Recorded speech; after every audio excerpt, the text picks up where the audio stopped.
It is Friday the 15th, it is Chocolate Chat, and it feels like a day since we last did this. I'm hoping tonight we won't have anywhere near the glitches we had last week, because that was a little bit awkward and I couldn't read the questions, so I'm hoping. Good evening, hello Mother Baker, I hope you can hear me alright, just let me know if you can hear me, and I'm hoping this week we don't have the issues with the technical issues. I know Tomric Systems, they went live a little bit earlier and they had some problems, but yeah, we'll see how we go tonight. Who else is there? Parlene is there, Chocolate Stars is there, Leslie Marshall, hi Leslie, how are you? Let's send a few waves out, shall we? I hope everybody's having a good week. Mother Baker, you're not late for a change. You know, every week you kind of join, you're like, did I miss anything? You're never late, you join when you need to, and it's lovely to have you here. We have got, there's a few people joined already, so as I said, I hope we have no glitches tonight, but you know what, we'll see how we go, but so far I can read everything, so that's always a positive. Late Chocolates is there, hello Late Chocolates. Who else is there? Medlin and Rose, is that? Have I got that right? Melissa Chocolate Boutiques joined us all the way from, I think, Melissa, you're in Vegas, aren't you? How are you? There's a few people joined. I hope everybody's had a good week. I had a really busy week, Lots and lots of one-to-ones. Some are quite long as well. Some, you know, the ones that are 2 hours are quite draining, but you're kind of sharing information, you know, and that's fine. That's what I do. But yeah, some of them have been at really late in the evenings, and I had one in Canada, and it was, you know, the time difference for me here was like, I need Red Bull and coffee. Who else? Sugar Sheila's joined us. Hi Sugar Sheila. Chocolata's joined us. Chocolate on the Hill. Hello mate, how are you? Trying to send some waves out here. So yeah, I've had a really busy week. I am up to my ears here in packaging. I've been doing Halloween stuff all this week, and been doing a lot of teaching this week, but it's all good. And I think the other thing, about an hour ago I launched my website, and I think the link for that is on my bio. But I launched the website earlier today, just selling some bits. So yeah, links in my bio on the Instagram. Go and have a look, go and have a nosy round, go and have a read, go and see what it's all about. Last week's IGTV I couldn't download it, and I couldn't load it onto YouTube, so I'm trying to find some other ways around that. Who else? The Blind Chocolatiers joined us. Hello. Jell has joined us. Jella, I think that's Jella. Who else have we got? We've got a few people here now, so who's got questions? Who wants to know what? I have got a couple of things that people have asked this week, some strange ones. Not the one-to-ones, because I don't often share all that stuff. They're kind of private conversations there.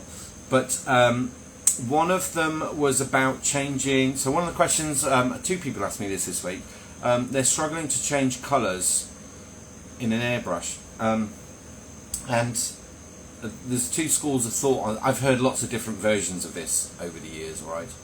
And who else we've got? People from Denmark. Hello, Jane. Lazul from North Africa. Anyway, so changing colours, right? Changing colours is not that different. Let me get some stuff together. The biggest blue toilet paper you've ever seen. So, standard blue paper. To show you what I do. Everything attached. So, changing colours, really straightforward. I've heard lots of strange things over the years on this one, and the strangest one I heard was when you finish spraying, is to put clean cocoa butter in and spray it through. Cocoa butter's probably, it's, you know, after paying for websites and for technical stuff, coloured cocoa butter is probably your most expensive commodity, probably more expensive than packaging. So putting clean cocoa butter in here and spraying it out, that's expensive, and you don't need to, right? There is going to be some wastage. Biggest wastage is overspray. So if you can spray, let me get a mould, find a mould, get a nice clean polished mould to, if you're spraying and you just go all the way across because you're doing big volume, that's fine. You're going to have a load of butter on the outside and you can scrape that off, whatever you want to do. If you're a bit conservative and you kind of want to be careful, just spray individual moulds. Now when you come to change colour, say I was spraying red and I wanted to move over to white, what I would do is, you've got a nice red empty bottle there, take the top off it, take the top off your thing, and I tip out as much as I can. Now, if you put your finger over the end while it's still plugged in and you blow, you are going to get covered in cocoa butter. So trust me, that doesn't work. I've done that. I look like a smurf. My children thought it was hilarious.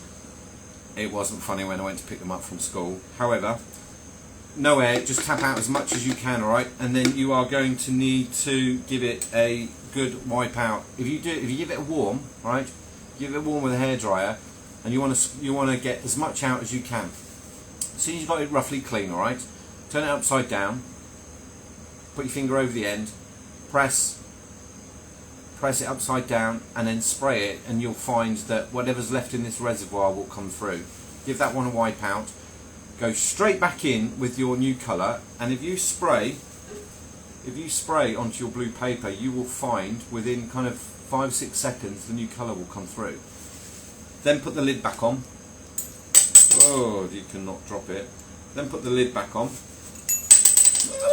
Fingers and thumbs. Put the lid back on and then carry on spraying. In an ideal world, I have one paintbrush that I use for white, right? The only thing that goes in it is white, nothing else. And that's all I use it for, and I'll give it a wipe out and it's white, so I don't need to worry about that too much. If you're buying really expensive brushes, you don't need to, but if you've got really expensive brushes, that's a bit of a problem. But you should be able to tip out the excess, spray, tip out the excess, tip it upside down, release it, it will blow. When you put your finger over and put the pressure on, the blowback will empty what's left in the reservoir. Right underneath here there's a little gap, a little reservoir space. You'll be able to get that. Give it a good wipe out, go with the next colour, make sure it's warm it up with a hairdryer, ideally not with a heat gun because all you do is boil your cocoa butter, and spray 4 or 5 seconds. That's probably the most efficient way of doing it without wasting gloss. Don't put Q-tips down into the well, because you'll get the fluff that comes off the cotton wool and it will get into the mechanism, and then it doesn't seem like it will do much, but eventually you'll start spraying and you'll get this huge drip effect on the end, right? Because when the needle goes back into the housing, it doesn't sit properly. And anything that's kind of hanging out is going to, once it gets cold, you're just going to end up with blockages. So try and avoid sticking anything all the way down into the hole and twiddling it. It's not an ear, it doesn't need cleaning out like earwax. So that's the easiest way and the most logical way to change colours, right? The other thing I'd say is see if you can start with light colours and move to dark colours if you can, alright? But that depends on your design, you know. If you're spraying with a blue and then you want to go to a black, if you're spraying with a blue and then you want to back with a white, it's not going to be a big problem if a little bit of blue comes up into the white, because actually it's going to fade up behind it. So changing colours only really matters when you're going to, you know, if you're spraying one side and then you turn it around and you want to spray the other, that's when the other alternative is have one of these. I sometimes have one of these empty just on the side, and I'll do a test spray just in an empty cavity. And if you've got lots of moulds, you're able to do that, right? So rather than spraying onto a silicone mat, I'll just spray into another clean mould. But if you do spray onto a silicone mat, when it does dry, you can peel it up and peel it off, and you can put it back into the bottle. And it seems like, you know, that's not penny pinching. Actually, that's just being efficient. I think when you buy lots of cocoa butter, and I have 50 or 60 bottles, have I? I think I've probably got more than 50 or 60 bottles at £20 each. That price goes up crazy. All right, so tip the excess back into the bottle, spray out as little as you can, and then go with the other colour. And you'll find the new colour, because it's higher up and there's some kind of pressure behind it, it will force the other one through quite quickly. So changing colours shouldn't be so difficult. It's almost like change colours and carry on spraying. All right, eventually the new colour will take over. So there's loads of people joined now. So hello to everybody. We got a few questions. Pomcoco's joined us. Coral's joined us. Hi Coral. Rania's joined us. Gosh, I'm going to go and say hello.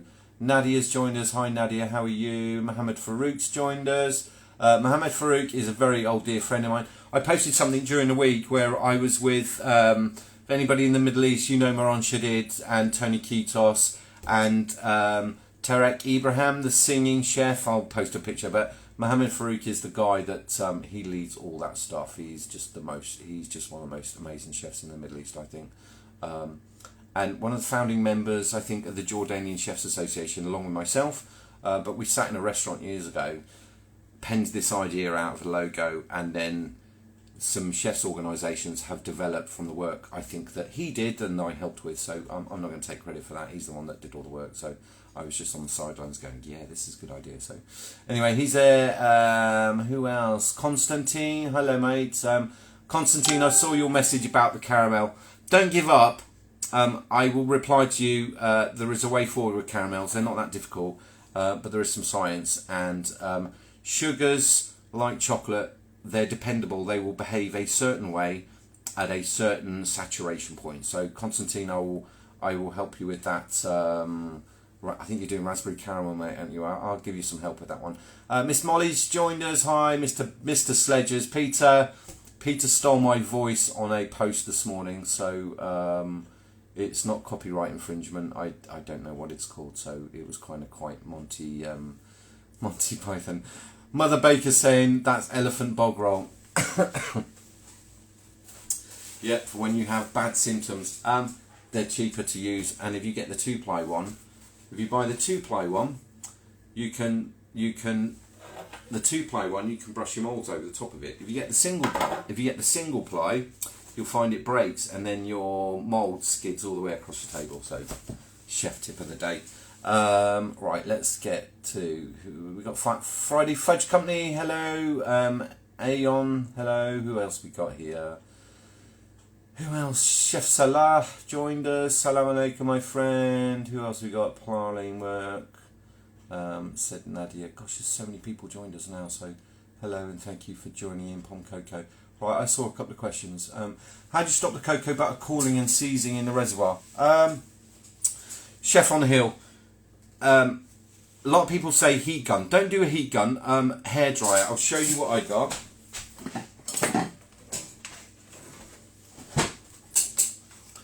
This was almost like a little tiny travel hairdryer. Clean. Never been used on hair. Certainly not mine anymore. That's my hair, all right. Yeah. So, stopping it seizing. This just needs to be warm. Cocoa butter starts setting at about 24 degrees. We temper it to about 32. Depending what I'm doing, I'll use it at 32, 30, 28. If I'm stamping, I'll use it as low as 26, all right? The reservoir, it just needs to be hand warm, right? It just needs to be hand warm. It doesn't need to be boiling hot. What I see a lot of newbies do, new people, is when the butter's in here, it starts seizing when you spray it, and instead of it, the spray comes out in a cone shape, right? When it starts seizing, it starts spraying off to the left or right, because normally something's trapped on the end of the nozzle, right? So that could be tip dry from doing this with your trigger all the time. If you keep doing this, we press down, we pull back. To stop, we keep it pressed down, we push forward. So the air is constant. Paint, no paint. Air all the time, all right? When we finally stop spraying, it goes forward, then we lift up. So back, it's down and back, forward and up. Not back, let go. You'll get tip dry that way, and then you'll end up with splatter. If you want to get splatter, just turn the dial down on your compressor, really, really low. And when you spray it, you'll get splatter.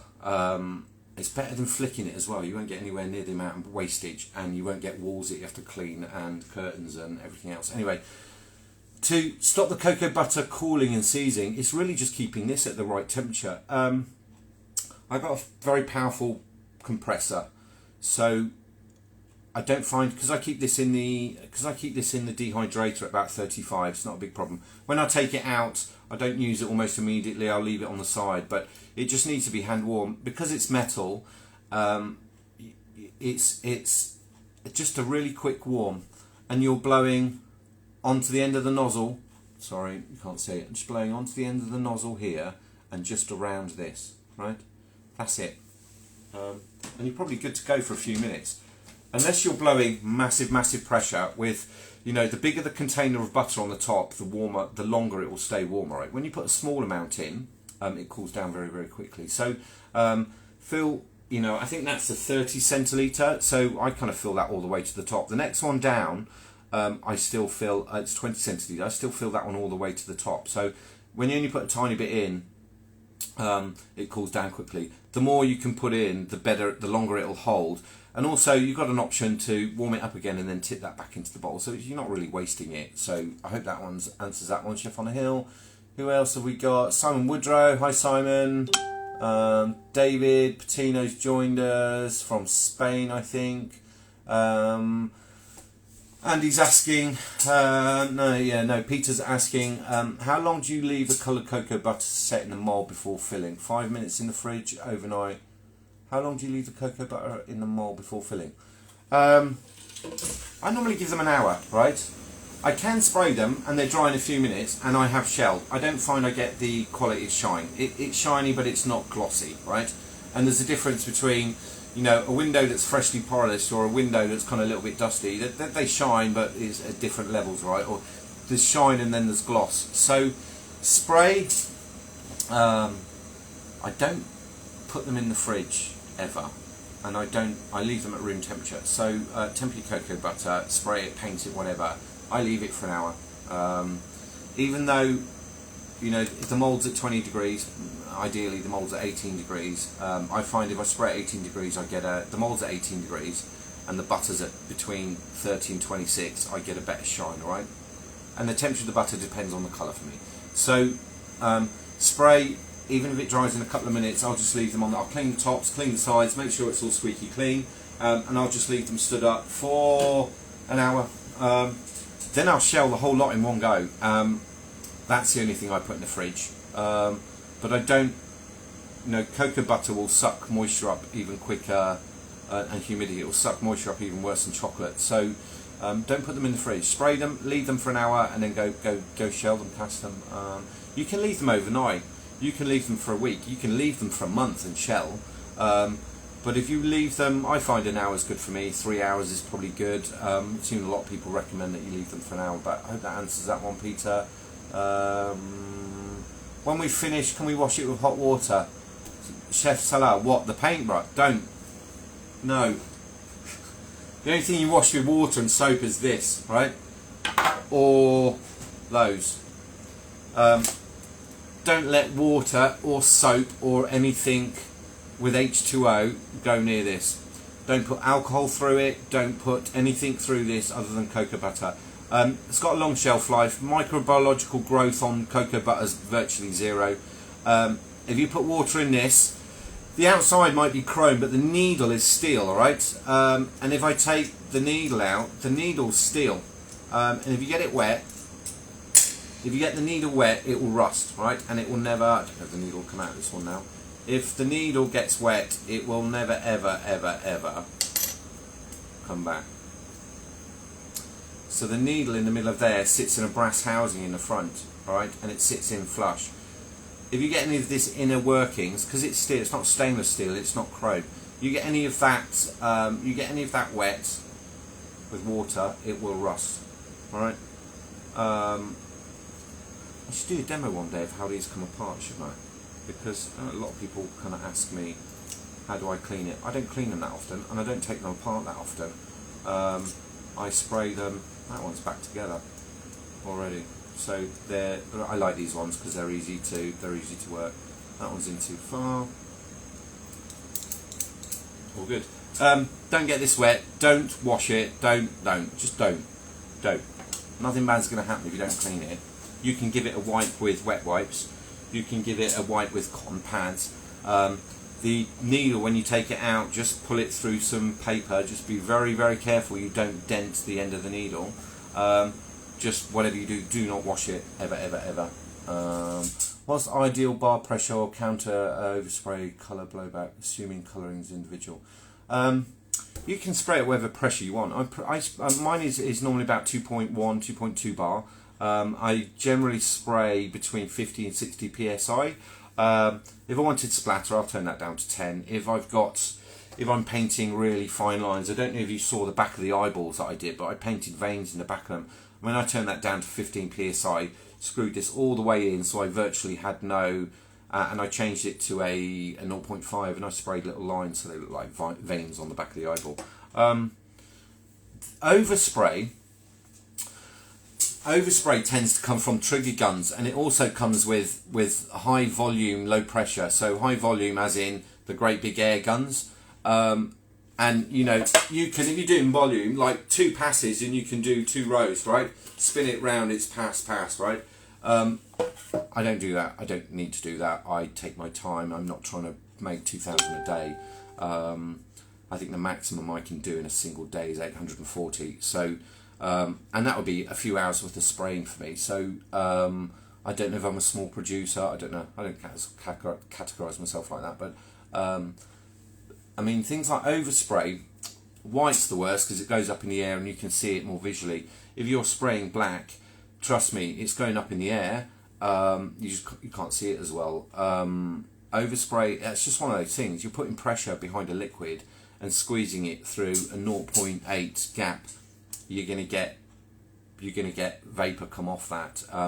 The other thing is these are curved, so they hit it and it just reflects straight back at you. You'll find if you stand over something and spray down on it, you end up wearing it in your face. I tend to be like mask on and shh, but it does get it gets a bit misty in here. Quite romantic sometimes, but yeah, it looks a little bit misty in here. But overspray is just one of those things, mate. I'm afraid that's just part of the deal. Who else me? No, that's joined me. Gosh, there's loads on here now. So Leslie Marshall, I was about to ask about halal today, which my chocolates are apart from the alcohol wipe on the molds. Could I use vinegar or lemon juice for these instead? Don't use vinegar. Don't use lemon juice. It's far too acidic. Now, a lot of my clients require halal, so I don't use isopropyl. I don't buy it, right? But you can get the injection swabs, which are fine. The ruling on it being halal is that it's not an ingredient that you eat. It's used as a cleaning product, right? And then the vapor comes off. I have tried to establish what the ruling is on that, and from what I can determine, it is okay to use alcoholic cleaners, right? All it is a degreaser, and it's not alcohol produced for drinking. It's alcohol isopropyl is an alcohol produced for cleaning, right? As in it's toxic if you drink it or consume it. So a small bit you can use it. It's not the end of the world. It's when you start putting alcohol into something that is ingested. Certainly for halal, you can have cleaning products, you can have alcohol cleaners, you can have perfumes, you can have all those bits and pieces. The difference is it's not ingested, all right? So, Leslie, I hope that answers that one. Any questions on that one, send me a message because I've done a lot of research in that area. So, when placing 2 or 3 layers in bonbons, how long between depositing each layer? Nadia, do you know what the colours? As soon as you sprayed one layer, if it's started to dry, go again with the next one. All right, all you're doing is building up layers. You get better shine when you get a bit more layer. Obviously there comes a point where it's just so saturated when you put the chocolate in, there isn't that thixopic adhesion, right? So the chocolate's got to touch the surface and there's got to be enough heat transfer to pull the cocoa butter colour across. As soon as it's dry, you should be able to see it. When you spray it, it's wet. When it's dried, it gets that matte colour. As soon as it's a little bit matte, you can go again. If it is still a little bit liquid, you'll find that when you spray, you'll end up blowing the design out. So, Nadia, as soon as it's dry, go again. Not a problem at all. So, and then leave it for a couple of hours to dry, as long as it's at room temperature. So, we've got loads of questions. Ratio caramel to dark chocolate for dark chocolate caramel ganache. right, Nicole, the one that I do, I add 25%. So the caramel I do, I'll add, whatever the way, I'll add 25% of dark milk or white. I don't do white in a caramel, it's just too sweet. But dark is better in a caramel, but yeah, I go 25%, and it works for me. So yeah, go with that. And you're only adding a fat, so it would, you know, in all honesty, adding, you make a caramel. If you want it to set firmer, you've got an option to reduce the cream, because the sugar's the setting element, the cream is a softening element in a caramel. So if you're adding a fat to it, it'd be no different to adding cocoa butter to just give you a more viscous caramel, so that it's, we call biteability, but if you cut it in half and it strings, that's the elasticity and the fat molecule. So 25% is a good ratio, as long as it's a dark chocolate. That kind of works for me, and that's what I do. So I will add cocoa butter as well. If I'm doing a fruit caramel, I will add chocolate to it, but I will add, I'll add a blonde chocolate to it, but I'll also add cocoa butter because it's neutral, and it's not sweet. When you start adding chocolates to a caramel, you need to take into account some of the sugars, otherwise it's going to be really, really sweet.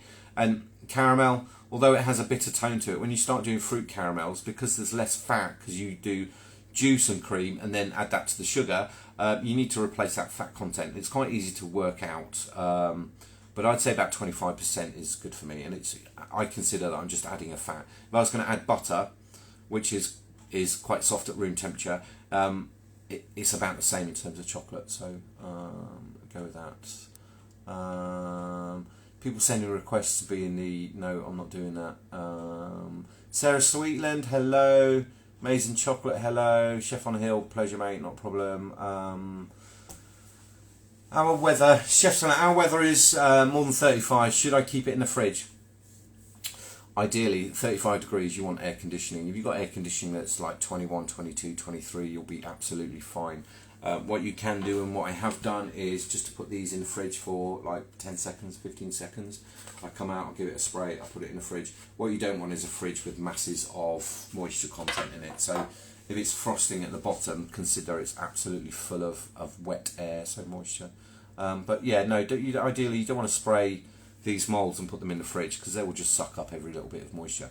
Put them in there for 15-20 seconds, and it might just drop the temperature enough for you to carry on spraying. But I appreciate it's very, very difficult. I worked in Thailand where the poor guys in the kitchen that were trying to do chocolate, it was just a never-ending fail every day, and they did the best that they could, but they couldn't get the level of shine because they didn't have the absolute perfect conditions despite having air conditioning. But every time somebody opened the door, the humidity outside, anybody that's worked in Thailand or lived in tropical areas, when it starts raining, it's 100. As soon as it's finished raining and the sun comes out, it's 100% humidity. So somebody opens the kitchen door and the kitchen just fills up with steam. So it's a difficult one, that one. Which colour powder do you use? I don't use powders. I use cocoa butters. I don't have a particular brand. I use IVC, Roxy and Rich, Squire's Kitchen, Pavoni, Chef Rubber, and I've got some new ones on the way, and I can't remember the name of them, and I should, but Chef's Boutique. Yeah, so I get sent a few as well, and it's nice to try new ones. So, can you recommend titanium dioxide free premixed white cocoa butter or white cocoa butter? No, I can't, Chef on the Hill. I know that Europe is banning titanium dioxide, which is E171. They are banning the use of titanium dioxide in food production in 2022. Don't know what's happening in the UK right now. I've absolutely no doubt that we will follow suit. It's a tough one. There are some alternatives, but they're not very good, and they're still E numbers. And all that will happen is we'll stop using that, and then we'll overuse this other one before somebody says, "Oh, you can't use that." I don't know what we're going to use to whiten goods. There's some chocolates on the market that are very white. Karma is doing a new brilliant white chocolate. I've had a look at that, and it is really, really, really white. But then you look at the ingredients, you're like, well, I can't use that, can I? Because it's got titanium dioxide in it. So I don't know. Jury's out on that one. I'm going to do some more research on that, because I use E-free colours apart from titanium, apart from white, and I can get an azo. This one is so this one is non-azo. This one is non-azo. What's it say? But it says E171. So, you know, who knows? I need to do a bit more research on that one, and I need to decide myself what I'm going to do there, because I kind of quite like, I like colourful chocolates. I know there's a trend to do natural colours, but I like bright, vibrant, in-your-face colours. And you know, I guess we'll just have to change what we're doing. But I'll do some more research and I'll come back with that one. So, what other questions we got? Who else? It's medicinal alcohol. You can't drink it. Yeah, yeah. The rulings on halal. It's all to do with the absorption, right? So you can use alcohols to clean things, and you're using it to clean with. So I don't use it. I have the injector swabs, which are 70% isopropyl and 30% water. If I've got, I don't need to. I warm up my moulds with a hairdryer, and I give them. I don't wipe my gut. They had 40 moulds to clean the other day, and they're like, "Can we help?" And they got like 2 moulds, bless them. They got a mould in each, and they're like, "Well, this is really hard work." Really, Daddy will do the other 60 then. Yeah, you know. Cotton pad, and I just warm them up, and I just make sure I wash them properly. So I don't know. You know, I've done moulds with alcohol cleaning, and I've done moulds without. And I can't. You know, the level of shine that I get, which I think is very, very good. I don't see the difference. I think it's about having a well polished mould. So. Can I speak Arabic? I can speak Arabic. I can understand it. I can't write it. Actually, that's a lie. I can write it. I can't read it very well. Not got there yet. So, does fruit gel made with agar affect the chocolate shell different from pâte de fruit? So, yeah, you can. So gels that are made with agar, it's still a gel. It's just not going to have the shelf life. It doesn't have the binding properties. What happens? People make agar, so it's about 1%, 1 or 2% solution, right? So you boil up your juice, you set it with the agar, it sets as a solid block. You put it into a blender and you blend it down until it forms a gel. But what it does do is it traps a lot of air. Pâte de fruit doesn't trap lots of air. Actually, it sets very, very solid with virtually no air bubbles trapped in it at all. That's because when it's boiling, everything vaporizes off. The problem with gels and the shelf life is it traps air bubbles, and when it traps air bubbles, moisture can reform in that tiny bubble. And any moisture is what the bacteria will have food, it will have room temperature warmth, and it will have oxygen. And you know, if you think of it like the fire circle, you need to take 1 or 2 of them away, whether it's fuel, oxygen, or ignition. Like with bacteria, you need to take the air away, you need to take the oxygen away by the saturation with fat or sugar. So Gels I wouldn't give more than 7 days for. Not a problem using gels, agar. There's another product called Ultratex. You can use Ultratex, but it just doesn't give you the shelf life that Pâte de fruit does. Pâte de fruit, you know, you can get good 6 weeks. Not a problem at all. So, and it's to do with how much air that's trapped in there and how much water is bound up as well. So, I would do Pâte de fruit, to be honest, rather than do a gel. I know it seems like a lot more work, but once you get used to the formula, and once you get used to the technique, actually they're quite quick to make. And I've seen somebody recently they did jam. They took jam, they replaced half of it with water, they brought it to the boil, they drained it, they added 2% pectin, brought it to the boil again, and made their pâte de fruit that way, so they made it as a soft gel. Is that cheating? I don't know. It was a fruit puree. Is actually, I don't know, you know, for anybody that buys sprinkles, you didn't make those, you know. For anybody that buys frillatine, you know, you didn't make that, you bought that. So it's actually, you know, it's this argument I had in kitchens before. Chefs are like, well, I make everything. It's like, well, you don't make flour, do you? You don't make milk. You know, how far do you don't make your own ice cubes. So how far do you claim to make everything from fresh? Because there'll be products that you buy. So, you know, for the person that I saw making the jam, it's like, actually, do you know what, for the volume that they're doing and the way that they're doing it, what they've done is stretch the jam further. They've added citric acid and they've added pectin and made it their own. I think they may have added alcohols and stuff to it, but it's up to you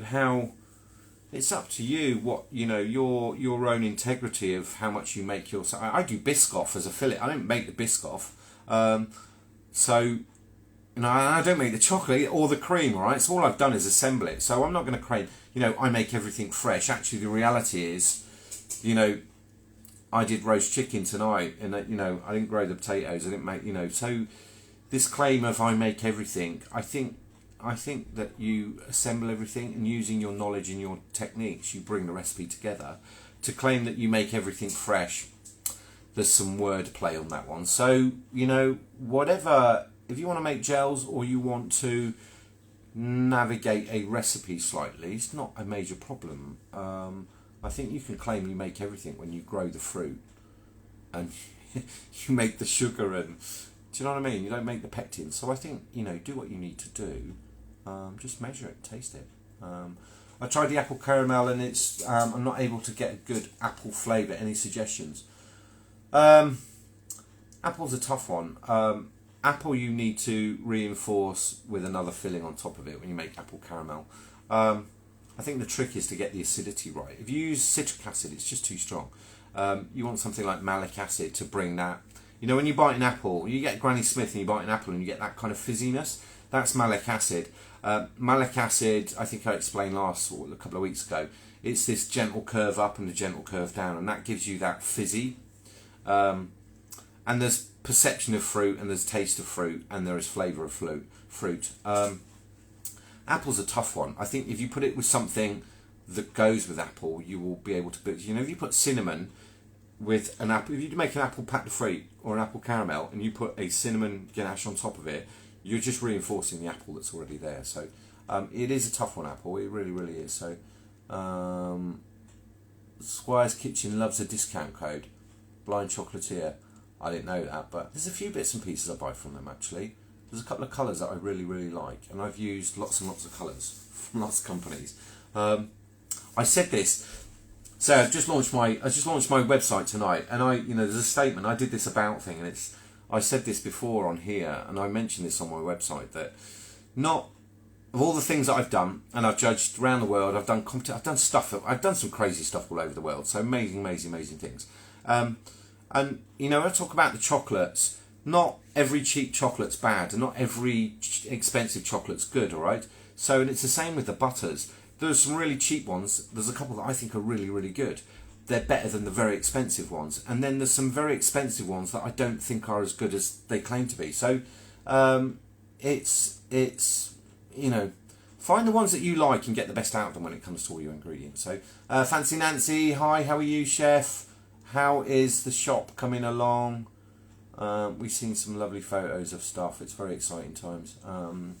As for using coconut milk instead of heavy cream, coconut here contains 25% fat. What should be considered adding? What should I consider before adding coconut to ganaches? You need to consider the fat content and get the fat content up to about 35%. So it's got the same fat content as cream. Now, whether you do that as an oil, bearing in mind that an oil is liquid at room temperature, a fat is solid at room temperature. We say it's a solid at room temperature. What we mean is it keeps its own shape, right? But you need to make that up. If you're going to add an oil, you are not changing the viscosity of it. So you're not going to change the binding properties. So it's actually a fat that you want to add to it, not an oil, all right? And I see that in Ganache mixes all the time. People add coconut oil to something and then go, well, it hasn't set. It's like, well, it's never going to, because there's nothing to help it set. Butters help things set, and higher fat content help things set. So here's one. Also made your apple caramel and used Byron green apple puree instead of juice. Flavour was great, but it was quite soft and bonbons are leaking a bit. Maybe should have added some more fat. Yeah, absolutely. It's how much you boil. It's how much you boil down that recipe.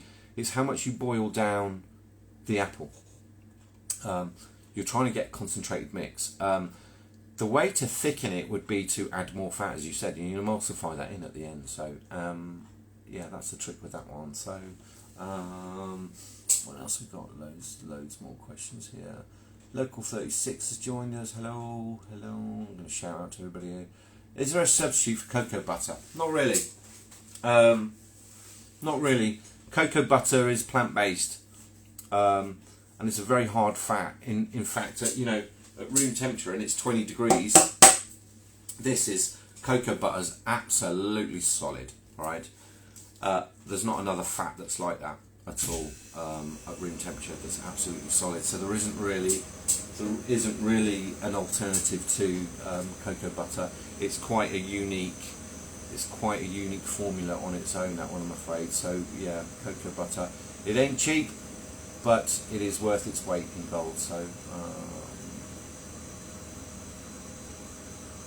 fancy Nancy, slow, don't think I'll be open before the 1st November. Hey mate, you know what, open when you're ready, open when you're confident, you know. I think I've opened a lot of businesses. I've opened a lot of really, really big businesses. I've opened a lot of big hotels. I opened one of the biggest in Europe.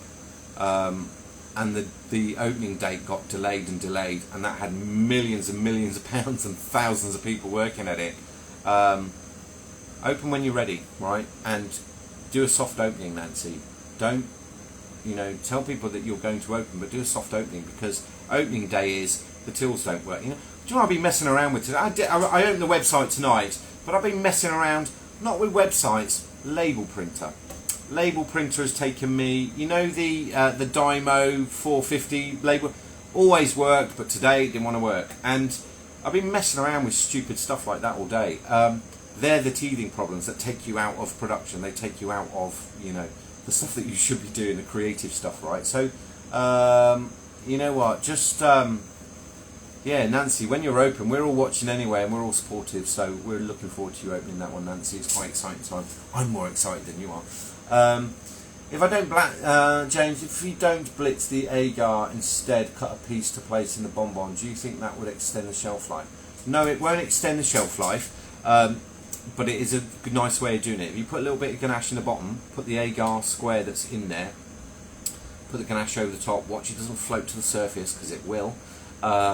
So bit of ganache in the bottom, put the agar there, let it sit, let it set, and then fill it up from there. It won't give you extra shelf life because it's just so heavy water based, alright. But you will get an easy 7 days with it. And then if you think that, you know, when you put the ganache over the top of it, actually what you're doing is enrobing it, so you're cutting off some more air to it. I would do your shelf life test on that. Make a row of, you know, make a row of 8, yeah, and have a look at one. Just do it plain chocolate. Doesn't have to be fancy. Doesn't have to be. And then look at one after a week, look at one after another week, look at one at week 3, one at week 4, leave them at room temperature and have a look and see what happens, alright?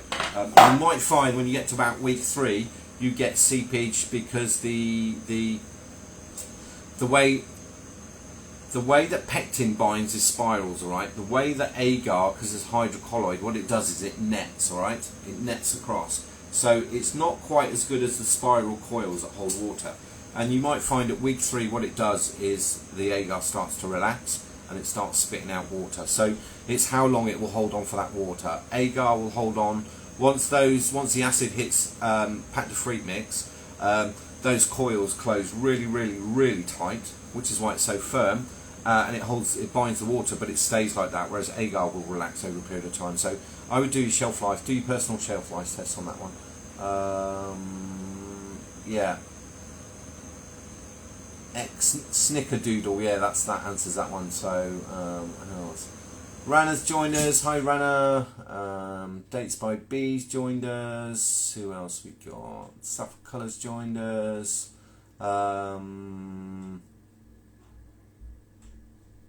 So, Chef, apologise for the clips. Can you explain in Arabic? No, I'm not going to speak it in Arabic because nearly all my listeners here are in English. So I won't do that in Arabic, but I'll speak to you offline in Arabic, so that's absolutely fine. Send me a message and I'll answer.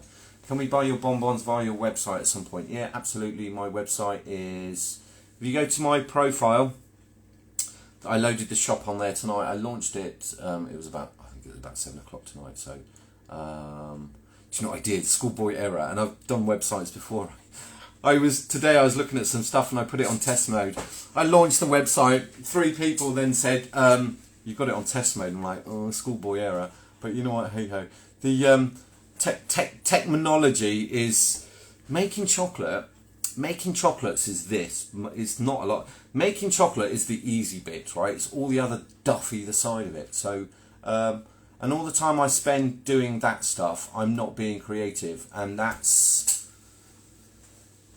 it's just a downside of business, isn't it? I started as a chef and was very successful, and I found myself sitting in meetings and in offices directing and coming up with strategy and sales meetings, marketing meetings, strategy meetings, finance, just all the stuff that wasn't being a chef, right? And it, get to a point where you think, yeah, I'm really successful, but I'm not actually doing what I love doing. I'm not doing what I think I'm employed to do. My job was about what happens next year, not what happens in month 3, month 6, month 9, and next year, and what's the plan for, and how many weddings, how many weddings do we want to do in the next 5 years? That was my life. That was my. So we call it in the kitchens moving further away from the stove. But for anybody that's in business, you'll appreciate that. There's a lot of work that goes on behind. So, does using cream cheese or yogurt in your ganache change the way temperature you store your bonbons? You can put cream cheese in, a small percent. Cream cheese is quite acidic, right? So some of the recipes that you've seen, there's lots that are for sale. It's only a small amount. I wouldn't put yogurt in because it's too much of a live culture, right? But cream cheese, you can blend a little bit into a ganache. Again, do your shelf life testing. Depends on ambient temperature, depends on humidity, depends how good your capping and shelling is, and that's shell structure.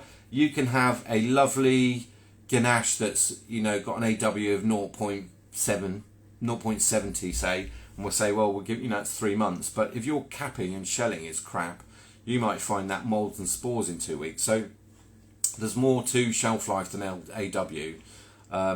Having said that, I wouldn't, I put yogurt into I never have. I put yogurt into a ganache. I just wouldn't give it a long shelf life. And my views on shelf life is no more than 2 weeks. You want to eat them fresh. Chocolate is porous. It absorbs oxygen. It absorbs moisture. You don't know how those people are keeping those at home. You don't know what conditions that people stick them in an airing cupboard, and they're like, oh, they've melted. So 2 weeks. I know mine will last longer. I just don't know what somebody's doing when they get them. So my risk factor, my risk assessment is they're 2 weeks. And I hate this phrase. I hate this kind of dick swinging competition of like my bonbon mix lasts 9 months. Well, I don't want to eat something that's 9 months old. So unless it's Kobe beef, right? So the yogurt and the cream cheese, the amount that goes in there is minimal because it's such a acrid, acidic flavour. You'll detect 5% of cream cheese into a mix. You'll detect it quite quickly. So and your taste buds are receptive to that. So it's a good behind the scene. The recipes that you find, the recipes that I've seen that have cream cheese in it, it's a tiny amount. You're looking at like a 400 gram mix has got 60 grams of cream cheese in it. It's enough to make an influence on it. So, but fresh yogurt, no, I wouldn't do. I wouldn't do at all. Do I have any clips that are broadcast from No, I don't translate. I don't treat. Here's Chocolate and Malvin's joined us. Chocolate Lovers. Susanna's joined us. Hello.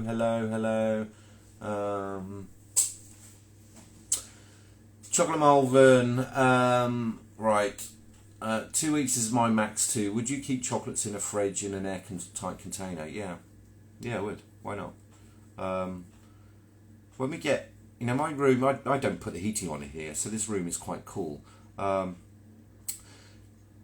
advantage of putting them in the fridge is kind of the stopwatch stops, right? So the timer stops. Same process as freezing, right? I know I've got mixes that will last 8 weeks. I know I've got mixes that are good for 12 weeks. I know I've got mixes that are good for 3 months, right? 4 months. As I said, I don't know. When I send the chocolates to somebody, and a lot of mine up till now have always been contract stuff, right? So I say 2 weeks because I just don't know how they're storing them. And I don't, if somebody's left them in a humid area where it's 24, 25 degrees, all right, the shell hasn't melted, but sporing can start. I don't want them to come back to me and said, well, you said they'd last 3 months. Well, I don't know how you stored them. That would be my defence, all right? My best defence is to say, eat these within 2 weeks. They'll be freshest, they'll be full of flavour profile, and that's the best thing that you can do, all right? But there's nothing wrong with keeping them in the fridge. Keep them wrapped over. I do. Nothing wrong with it at all. And I make hundreds and hundreds. They go into containers. I cling film the top. In the corner I put a piece of silica gel, food safe one. I wrap them over and I put a tight lid on it. I never lost the shine. Make sure the cling film isn't touching the chocolate, otherwise when you peel it off, the chocolates with static will stick to the cling film. Nothing wrong with that at all, actually. When you're batching and you're doing numbers, especially, you get into the warmer months, not a problem with that at all. So, what are my thoughts on buttermilk in caramel or ganache? Buttermilk's good, but it's quite a strong flavour, so you don't need a lot of it. I'd treat buttermilk similar to I would cream cheese or to yogurt. You don't need a huge amount. Buttermilk's lovely on its own, so I just don't know why you'd want to put it in a ganache and then risk diluting the flavour of it, if I'm honest, with buttermilk. I think it's one of those nice things that you make scones and you can really taste the difference because it's acidity, right? Would I put it in a ganache? No, I don't really need to. I don't really go for the, say, weird and crazy. I like popular mixes.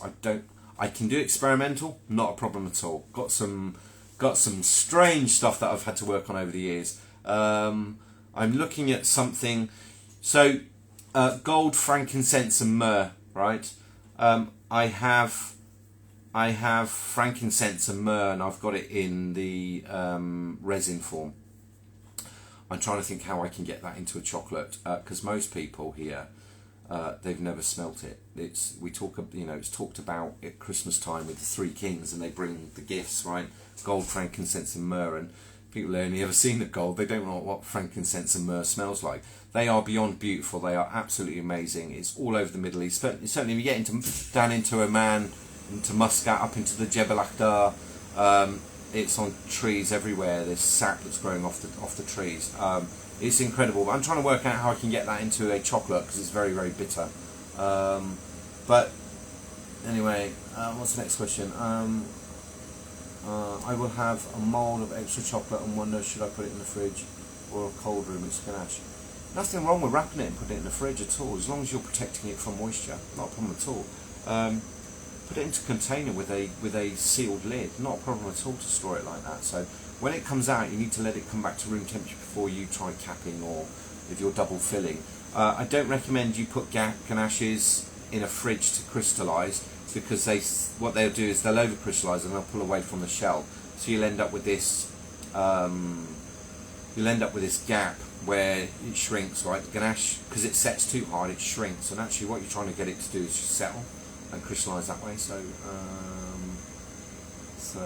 what else have we got? Oh, put the wrong thing there. Did I miss a picture? Oh, what's going on?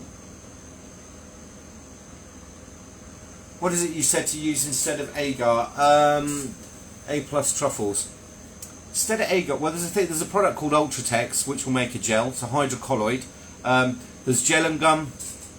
So there's light gel, there's LT100 and there's type F in the gel and gums. They are firm or soft textured gelling agents. And you add them to water, you heat them up, you can get very, very stable. They make really, really good, strong gels, right? There's a product called Ultratex. I think it is E106, and it's a dextrinized. No, it's not. It's a modified starch, and you'll see. Is it E104? No, it's not. E446. E446 is modified starch. You see it as a bulking agent, but it's a hydrocolloid. You put it into any water-based liquid, it will thicken it. But there's a saturation point, so you can use Ultratex, but again, I would not give it more than 7 days. It's good at binding water, but Ultratex, gel and gum, either type F or LT100.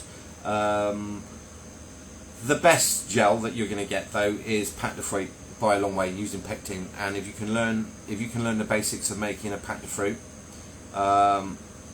it's once you work out that formula, once you work out that technique, it behaves really, really well, and it is actually quite easy to do. And you can make 100 grams, you can make 200 grams, you can make a kilo, so it's the same process. So, tried to brush gold leaf on my bonbons, but kept coming off. Any thoughts? Yes, static. What I would do with bonbons, it's hard to brush gold leaf on. You need a paintbrush that has no static on it. It also affects what you're working on. So if you need to work on a wooden board, you need to work with wooden toothpicks, you need a paintbrush that's got no metal parts on it, because any static, it won't do it. One of the things you can do is take the bomb, swirl around it with the brush to remove all the stuff static, and then you can lift the gold leaf onto it. So gold leaf done behind tiniest puff of wind, right, and that thing is gone. So what did I posted a thing on Twitter. I'd unpacked some gold leaf that we were using, and I left it on the side, and somebody put something down on top of it, and along the marble table was all these imprints of the gold leaf, but I made it quite expensive. But yeah, gold leaf's a pain. One of the things you can do though is just to, as long as you've got no static in your mould, toothpick, and then just put dots of it in, and then cast your shell, and you'll find it will stick to the base. Trying to put it on afterwards, if there's any static in the room, on you, on your equipment, or in the atmosphere, gold leaf does not want to play. You'd probably be better using something like a gold luster dust, to be honest, if you want to get that gold effect. And when you put gold leaf on, it doesn't really shine. It still has this dull appearance to it. To shine it up takes some more work. It actually needs polishing, so it's not that easy to do. I'm trying to make vegan fruit gel that's more stable than 7 days. You can make pâte de fruit, mate. That's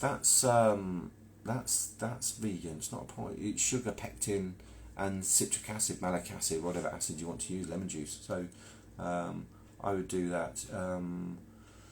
I'd omit glucose from a caramel recipe. Do replace it with its weight with something else. You don't always need glucose in a caramel very often. I do it in the caramel that I do. I think for me it adds a little bit of elasticity, and I believe it just helps it emulsify to break down the fat molecules more. You don't necessarily need a glucose in a sugar recipe, because glucose is a sugar. You start a caramel with a sugar anyway, so you can just replace the weight with sugar and just make a caramel. The reason I put it into the salt caramel is I believe it gives it a little bit of elasticity because of the amount of cream that I put in it. That's the only reason for that one. Any ideas how to replace soya protein, potato protein maybe, vegan mallow? Do you know, I don't do vegan stuff at all. I'm developing a range at the minute, but the vegan marshmallows, I don't do it. I'll make marshmallow, I'll use gelatine, I'll use beef gelatine, I'll use a halal one. I don't do the vegan ones. I've used some of the Sosa products. I think MSK are the people to talk to there, or Michelle Gillett at Home Chocolate Factory. She's a Sosa ambassador. She'll probably have some good ideas on how to do that. The marshmallows, it's not something I do. I just find it's too sweet. And where I have used it, where I have made it, I've never personally kind of been happy with what I've produced with it. Might just be me. I don't like the texture of it, but I think the vegan stuff, Irma, I think, yeah, Sosa or MSK for that one. There's some good products on the market, I think, for that one. So I don't know, same as, with the vegan thing, with the soy, potato protein, and I don't use it. I've made macaroons using the chickpea water. It's just not an area I play with at all. It's not my idea of the plant-based stuff. So every time I open coconut milk, I think of you. You're more than welcome. Having pints, yeah, brilliant.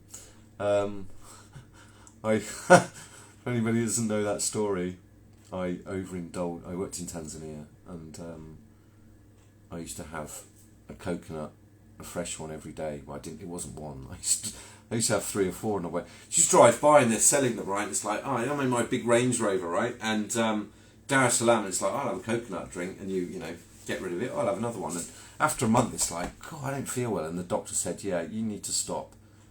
And he said, how many are you having? I'm like 3 or 4. And he went, a week. I was like, no, morning. But anyway, that's one of those things. You've got a Gianduja recipe that requires Ihandrus butter. I have no idea. There's hydrogenated. It could be that is just a local phrase for a type of butter, because anhydrous, I don't know. I'm familiar with Latin, and I don't see why you would have anhydrous. That doesn't make sense to me in terms of if I understood the chemical signature on that, I might be able to explain. But you've caught me out on that one, Snickerdoodle. I don't know. Bakery Treats joined us. What time have we got, guys? It is nearly 9:30. I'm gonna go. Do I look a bit tired today, haven't I? So, if anybody's got any more questions, my website open tonight. It's got chocolates. Go and have a look. Go and have a look at the profile. Go and have a look at the gallery. Go and have a look at some of the duff that I've written on there. But yeah, I'm gonna start selling chocolates online. It's 9:30. If you've got any questions, I'll post this one onto YouTube later. It's the same. It's So Sassy Chocolate. It's So Sassy Chocolate on YouTube.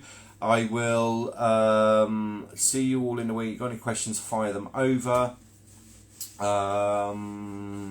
Yeah, look out! I'm going to launch some stuff. I've got a really cool reel I'm loading tomorrow. So really funny. Watch it with the sound on. I'm sure.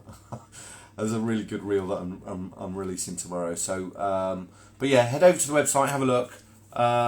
When am I releasing some recipes? I am working on some recipes now. I don't know if I'm a big fan of selling the recipes. Actually, what I do is people that book one-to-ones and do the fillings with me, I have sent them recipes. But Nancy will have a little chat about that one offline if you want to. So I know which one you want. You want the Date and Mahlab one, don't you? So I am working on that one at the minute. But that is a very special recipe to me, and nobody has ever come close to producing that, and I've yet to meet somebody that hasn't just been absolutely speechless when they've tried that. So that's the stuff I'm going to work on this week. So everybody have a really good weekend. Thank you for joining me. I'm glad it all worked out tonight with Instagram because it was broken last week. You got any questions, fire it over during the week. I hope I've answered everybody's stuff tonight.